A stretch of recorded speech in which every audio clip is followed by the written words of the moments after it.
The pencil is one of the most popular writing instruments ever invented. Worldwide, approximately 20 billion pencils are produced each year, used for drawing, coloring, writing, marking, or sketching ideas. But have you ever wondered how the graphite core is placed inside the pencil?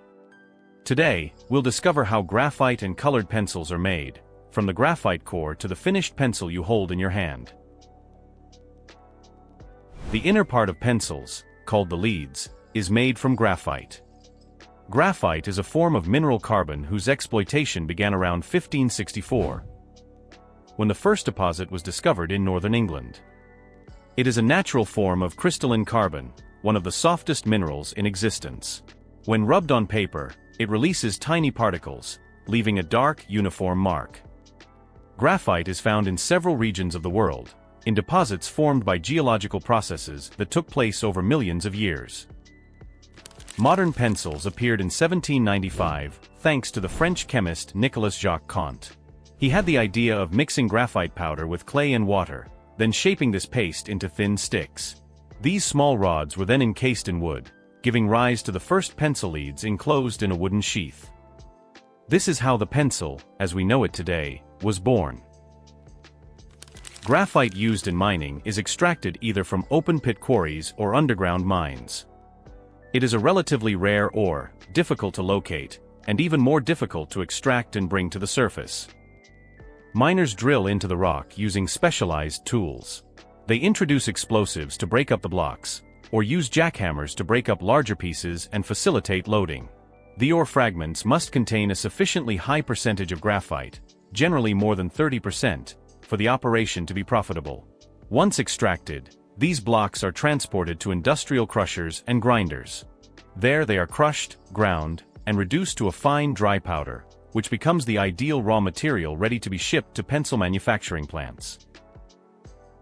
In the factory, the raw materials used to make the leads have remained virtually unchanged since 1795: graphite, clay, and a little water. The secret lies in the proportions. The more clay you add, the harder and lighter the lead will be. The more graphite you add, the softer and darker the line will be. It's this precise formula that allows us to achieve the different hardness levels you see indicated on pencils, from very hard to very soft. Many people imagine that the leads are made directly inside the pencil, but that's not the case at all. In reality, the leads are produced separately, in long rods, and then inserted between two strips of wood. The manufacturing process is therefore carried out in several distinct stages.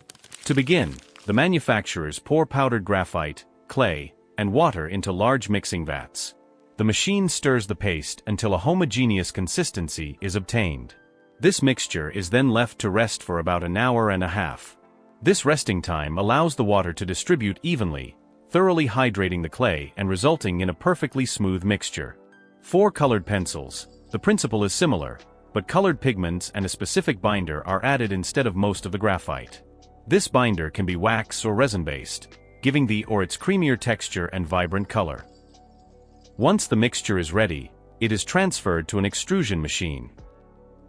This extruder compresses the paste under pressure of up to 10 tons through a funnel-shaped die, creating long, thin, perfectly cylindrical rods that will become the ore. At this stage, they already resemble pencil leads, but are still very soft and fragile. To harden them, they are first dried in an oven at approximately 120 degrees Celsius for about 3 hours. This removes excess moisture. Next, in the case of graphite leads, they undergo a much more intense additional firing. They are heated to almost 1000 degrees Celsius for about 40 minutes. This heat treatment transforms their internal structures, making them hard and brittle, which guarantees a clean and precise line. Colored leads, however, cannot withstand such temperatures, as the heat would destroy the pigments and the binder. They therefore undergo only gentle drying. Once baked, graphite leads are dipped in a wax bath. This wax coats the surface, fills the pores, and makes the lead smoother and more durable. The more wax there is, the more easily the lead glides across the paper, and the darker and more even the line can appear. Excess wax is removed in a high-speed centrifugal machine. Upon exiting the mold, the leads have a satin finish and are ready to be encased in wood. Next comes the wood-to-lead assembly phase. For this step, a wood must be chosen that is both soft, for easy machining, and strong enough not to split or warp during use. Cedar wood is considered ideal. It is lightweight, easy to work, and has a pleasant aroma. The wooden blocks used for pencils are generally rectangular, approximately 18 centimeters long, 7 centimeters wide, and 5 millimeters thick. They are first passed through a machine that mills parallel grooves along their entire length. These small grooves will hold the leads. A special glue is then applied to the bottom of each groove. This glue not only provides adhesion, but also keeps the lead perfectly centered to prevent it from shifting when the pencil is sharpened. A metal wheel or an automatic device then places the leads one by one into each groove. A second board, identical to the first, is placed on top. This results in what manufacturers call a sandwich, two well-aligned wooden strips with a row of mines sandwiched between them. These sandwiches are placed in presses and left to dry for about an hour. Under pressure, the glue spreads evenly and the two pieces of wood fuse perfectly together. The result is a block of wood that appears to be a single piece, but which already contains several perfectly positioned leads inside. The next step is to transform these blocks into individual pencils. The blocks of wood pass through automatic milling machines that cut them into the final shape of the pencil, hexagonal, round, or triangular, depending on the desired model. The blades cut the block into strips, then each strip into individual pencils, precisely following the axis of the leads. Depending on the size and model, a single block of wood can yield up to 10 pencils. The resulting raw pencils are still in their natural state, with the bare wood and the lead exposed at each end. They then undergo a preparation stage, inspection, light sanding, and removal of any minor imperfections. The goal is to obtain a perfectly smooth surface, ready to receive the paint. Major brands use water-based paints. These are less harmful to the environment, dry quickly, and do not release toxic solvents, making them safer for school use. Pencils are often painted using immersion or spray systems that ensure a uniform coating along their entire length. The paint is applied in several very thin layers. Depending on the quality and type of pencil, 2 to 8 layers can be applied until a fully opaque, durable, and glossy color is achieved. One or more coats of clear varnish are then added. This varnish gives the pencil its glossy appearance, smooth surface, and protects the paint from scratches, impacts, and wear. After painting and varnishing, the pencils go through marking machines. These machines print the brand logo and information such as the model number, color for colored pencils, or hardness, HB, 2B, H, etc., for graphite pencils. The rear end can be dipped in a different color of paint, either for aesthetic reasons, to differentiate certain ranges, or to provide additional protection for the wood. In the final stages, the pencils are sharpened to a point.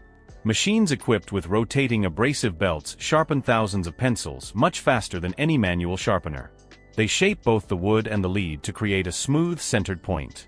Inspectors then visually check the quality of the points, ensuring they are neither too fragile, broken, nor off-center. On some graphite pencil models, a small eraser is also added to the end opposite the point. A metal ring then connects the pencil body to the eraser, mechanically crimped to hold it firmly in place. Finally, the pencils are sorted, counted, and packaged in boxes or cases, then placed in cartons ready to be shipped to schools, offices, craft stores, and stationery shops worldwide. In this way, more than 20 billion pencils are manufactured and distributed across the globe each year. In your opinion, is a mass-produced pencil as valuable as a handcrafted one, or do you think machines will never equal the human hand? Share your thoughts in the comments. We'd love to hear your opinion. If you enjoyed this documentary, please like, subscribe, and turn on notifications so you don't miss any of our content.